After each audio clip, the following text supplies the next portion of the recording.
haatanna ku soo dhowaada barnaamijka galka baarista iyo Haruun Macruuf.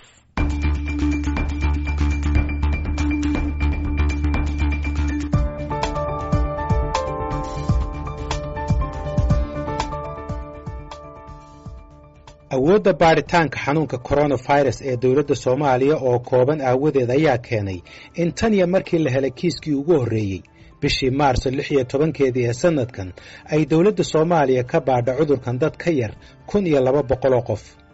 mid ka mid ah dhakhaatiirta la tacaalaysa cudurkan waxa uu galka baarista u sheegay in celcelis ahaan maalintiiba cudurka COVID-19 laga baadho 60 ilaa 70 qof. taas beddelkeeda wadamada Kenya, Ethiopia iyo Djibouti waxay cudurkan ka baadheen 10,000 qof. tusaale ahaan Djibouti waxay cudurkan ka baadhay dad ka badan 14,000 qof. Ethiopia waxay ka baadhay ilaa 19,000 qof. halka Kenya ay cudurkan ka baadhay in ka badan 22,000 qof. Soomaaliya marka la barbar dhigo wadamadaasi waxay kaalinta labaad kaga jirtaa tirada dadka laga helay cudurkan, waxaana ka horeeya oo kaliya dalka Djibouti. labada wadan waa Djibouti iyo Soomaaliya ee way ka dad yar yihiin Kenya iyo Ethiopia.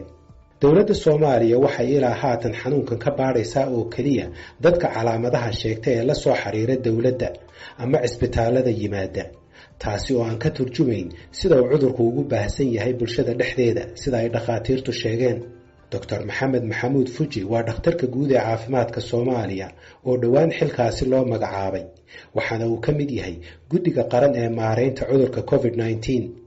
midaan rabo inaan kuu sheego waxa weeye annaga dadka waxaan ka xisaabinaa dadka martiini yimaada, isbitaal martiini yimaada, dadkaas waa dad xul ah oo dhakhaatiirtii isbitaaladu ay calaamadihi inta ku arkeen ay u soo refergareeyeen isbitaal martiini weeye. marka taasi ma ka turjumayso sida uu magaalada ugu baahsan yahay. jawaabta ka imaanaysaana hadda jawaab waxa weeye aan qiyaas looga qaadan karin sida uu magaalada ugu baahsan yahay. ilaa waxay tahay dhakhtar baa 90% wuxuu tuumaya cudurka inuu qabo qofkii la keeno, qofkii la baaray. marka percentage-ka oo positive noqonaya boqolada haddaan ka fiirino kor u noqonaya sababtoo waa wax ay dhakhaatiir soo xileen. laakiin waxay kelmadu ay sax noqonaysaa markii bulshada dhexdeeda baaritaan loogu dhaqaaqo oo numberka la ogaado bulshada dhexdeeda intii la baaray meeqaa ka noqotay positive noqoto. markaasuu qiimo leeyahay. sida hadda Mareykanka ay joogto intaasoo qofaa la baaray, intaasaa positive noqotay, intaasaa dhimatay waxa la sheegaya. annaga kaanu waa ka gedisan yahay. caqabadaha kale ee soo food saaray la dagaalanka COVID-19 ama adeegyada kale ee la gaarsiiyo dadka u baahan ayaa ah iyadoo xarunta wicitaanka 449 ee dowladdu ay samaysay ay soo wacaan dad aan waxba qabin oo ku xadgudbaya adeega ay dowladdu samaysay.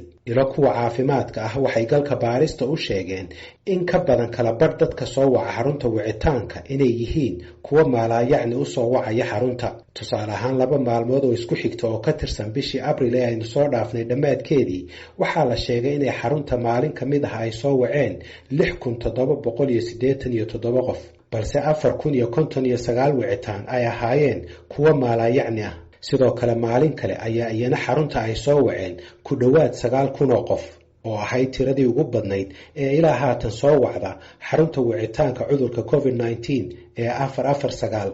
waxaana la sheegay in ku dhowaad 5,500 qof ay ahaayeen telefoonno ku xadgudbayay adeega loogu talagalay dadka dhab ahaan isku arka calaamadaha COVID-19. ilaha caafimaadku waxay sheegeen in maalin walba dadka ku xadgudbaya ay ka badan yihiin dadka dhab ahaan u baahan adeega ee soo wacaya xaruntaasi. Dr. Maxamed Maxamuud Fuji ayaa galka baarista u sheegay inay dadku u baahan yihiin wacyigelin, waxaana uu uga digay inay si xun u adeegsadaan isticmaalka adeega la fidiyey. waxay tahay waa run dad badan soo wacaya, miyiga ka soo wacayaan, meel kasta ka soo wacayaan, waa dhibaato badan oo jirto. laakiin haddana waxaan arrintaas loo saasay kuwa runta ah inaan ka filter gareyno kuwa aan runta ahayn, kuwaas laftigooda runta ah inaan u filter gareyno kuwa xanuunku ku yar yahay, kuwa oo malaxaad ku yahay, aan xulnana kuwa oo aad ugu daran yahay maalin kasta percentage-kooda la soo sheego. marka aad iyo aad buu loo hogaamiyey arrintaasna fiican. kuwa maalaayacniga dhahaya hadda maxaad ka qaban kartaa? numberkan waa number public ah, 449 waa la soo wacaya, qof kastoo soo waca waa in jawaab la siiyo waa.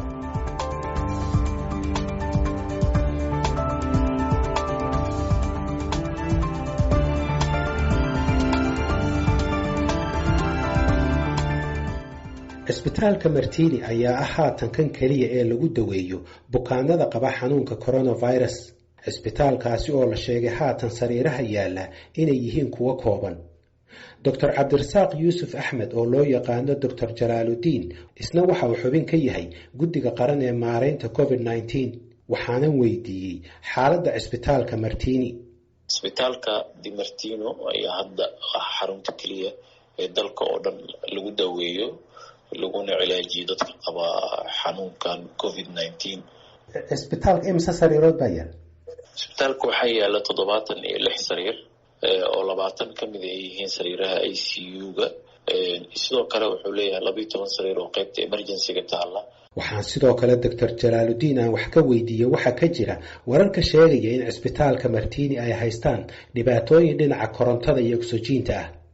waxa uu qiray in intii lagu jiray la dagaalanka xanuunkan ay jirtay xilliyo ay korontadu tagtay, hase yeeshee dhimashada dhacday aysan xiriir la lahayn korontada tagtay.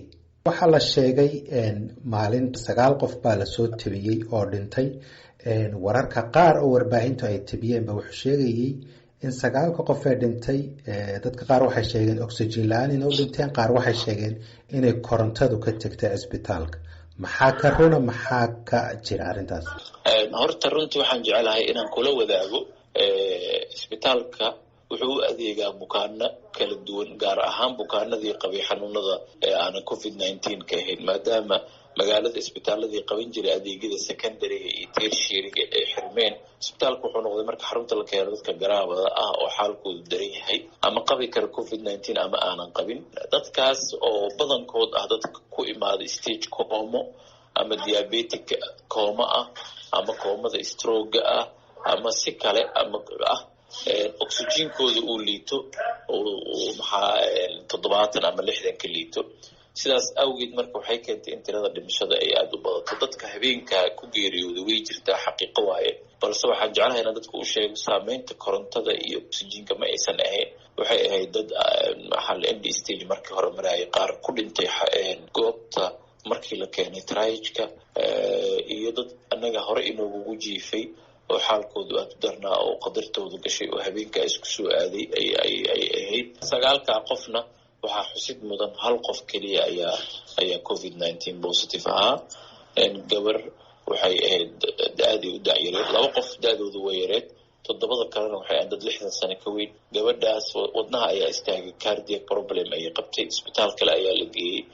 markii ay xaalkeeda iyadoo aad u liita la keenay oo mushkilad wadnaha ah qabtay ay halkaan ku geeriyootay.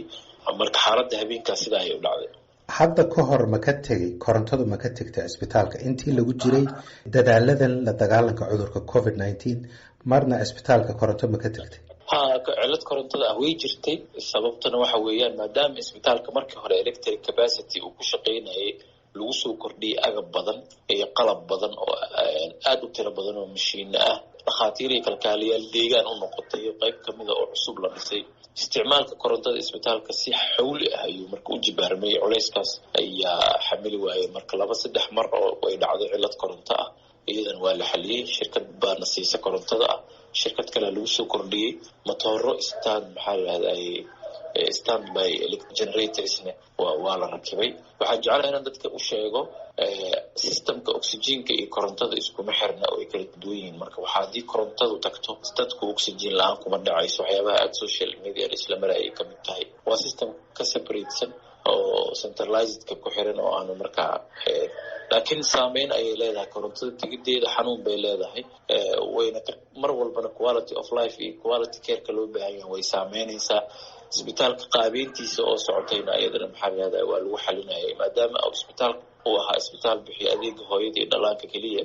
uma diyaarsanayn inuu la tacaalo xanuunada coroniga ah iyo dadka mar walba dependent ku ah oxygen iyo qalab, macnaha uma diyaarsanayn. sidaas baa waxay keentay in hal mar uu demandiga bato, dad fara badan oo aad u ildaran oo u baahan in mashiino ku xirnaadaan, qalab diagnostic ku xirnaado, oxygen lala daba taagnaado, maxaa lahday uu isbitaalku uu qaabilo. culayskaas marka wuxuu ahaa runtii culays aad u weyn oo jiro markii horena aad loogaga taxadaray, laakiin waqtiga uu inagu simi waayey in kiisa soo gaaro dad fara badan oo isbitaalka ku geeriyooda xaqiiq waaye aniga aabahaya kamida oo xanuunka uu ku dhacay COVID-19 oo isbitaalka la keenay oo daryeel aad u fiican loo sameeyay oo aan uga mahadcelinahay dhakhaatiirta iyo kalkaaliyaasha. waa markii ugu horreysay maqlo inuu aabaha u dhintay xanuunkan waa ka xumahay waana ku taxsiideynaya samir iyo Allah naga siiyo. waa maasanta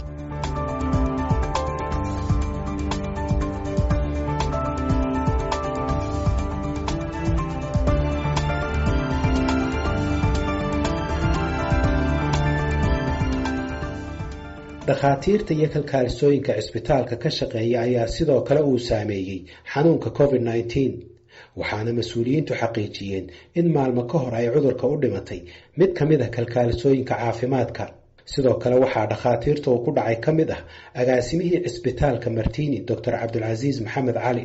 Dr. Jalaaludiin Yuusuf Axmed ayaa ka waramaya nafhorka ay sameynayaan shaqaalaha caafimaadka.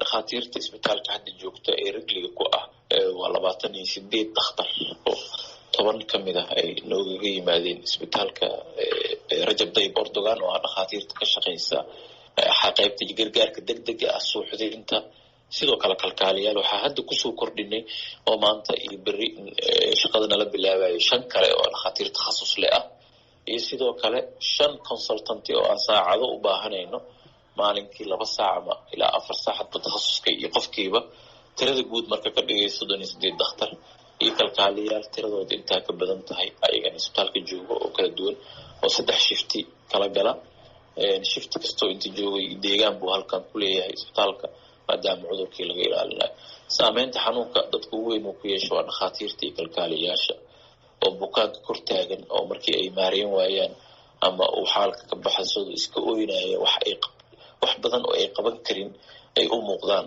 oo culayska dhaqaale iyo qalab ee dalkan u baahnaa oo aan hadda jirin awgeed mararka qaarkood aad baan waxaan uga murugoodaa sida ay juhdi u bixinayaan dadaal u bixinayaan laakiin tabartu ay ciilayso technology ay u baahnaan lahaayeen aysan haysanin ay dad naf ku badbaadiyaan iyo dadka oo la keenaya xaalad end stage ah oo ay adag tahay qalab kasta oo jira ama system kasta oo dhisan in la badbaadiyo isku haysto laakiin waa dad habeen iyo maalin runtii dhex taagan dhakhaatiir ah kalkaaliyaal ah farsamayaqaaniin ah oxygenka ayaga samaysanaya cleaners ah nadaafadii hagaagsanaya qab ah oo bahalka BPE ga xiran oo uu cimiladu kulushahay ku wada dhididayo maanta 8 saacadood qofku uu xiran yahay ay u sii dheer tahay in uu la qabatimo farsamada oo inagu yar anaga oo korontadoo kale ciladeed markay imaato dhakhtarkii inuu inta ordo inta ka hagaaji oxygen problem markuu imaado isagii hadan inuu la falgalay ay tahay maadaama aad noogu yar yihiin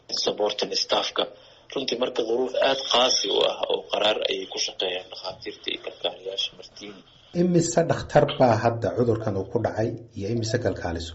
tirada oo rasmi ah ma hayo shaqaalaha wasaaradda caafimaadka ee xanuunka uu ku dhacay ee saaxiibada ee colleagueska ah ayaa 13 qof waaye isbitaalka ugu badan ee shaqaalihiisu ay COVID-19 ku dhaceen waa isbitaalka Rajab Tayyip Erdogan sidoo kale isbitaal gaar loo leeyahay ayaa shaqaalihiisu xanuunka uu ku dhacay iyo isbitaalka SOS oo hooyadii dhalaanka oo kalkaaliyaal iyo dhakhaatiir uu ku dhacay iyo umrisooyin marka xirfadlayaasha caafimaadku aad ay u badan yihiin uu ku dhacay daatada rasmigaana qolada shaybaarka ayaa soo gudbisa percentage ahaan ay u sheegayaan hadda kor kama hayo laakiin number badan ayuu ku dhacay xanuunka shaqaalaha caafimaadka dalka guud ahaan.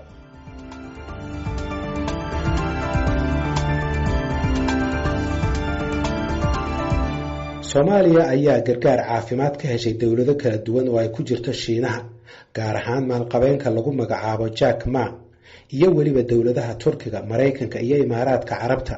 qalabka ugu muhiimsan ee ay haatan u baahan yihiin shaqaalaha caafimaadka ayaa ah qalabka ilaalinta jirka iyo waliba qalabka neefta iyo mashiinada kaaba habdhiska neefsashada ee qofka ee loo yaqaano ventilators.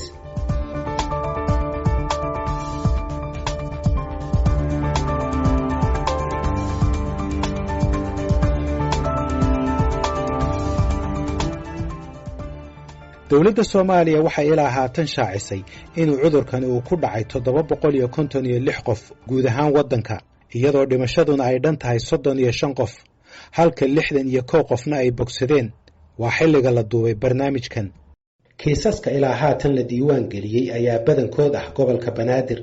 gaar ahaan waxaa la sheegay in degmada Hodan ay ka yimaadeen dadka ugu badan ee laga helay cudurka coronavirus.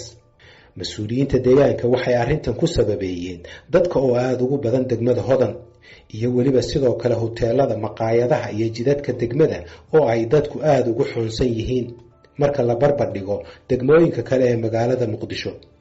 dowladda Soomaaliya waxay qaaday tallaabooyin hore oo ay ka mid yihiin in la joojiyo duulimaadyada gudaha iyo kuwa caalamka. sidoo kale waxay dowladdu soo rogtay bandow habeenkii ah saacadaha u dhaxeeya 8 fiidnimo ilaa 5 subaxnimo. hase yeeshee ilaa haatan dowladda uma suurtagelin inay ku qanciso mas-uuliyiinta masaajidada inay xiraan goobahaasi la isugu imanayo. sidoo kale waxay dadku weli si aad ah u yimaadaan suuqyada iyo wadooyinka oo ay ku jiraan maqaayadaha. waxaa kale oo la dagaalanka cudurka COVID-19 ee Soomaaliya ay ku soo beegantay iyadoo baaritaan uu xafiiska hantidhowrka qaranku uu ku hayo saraakiil ka tirsan wasaaradda caafimaadka eedo la xiriira musuqmaasuq ku aadan deeqaha caalamka.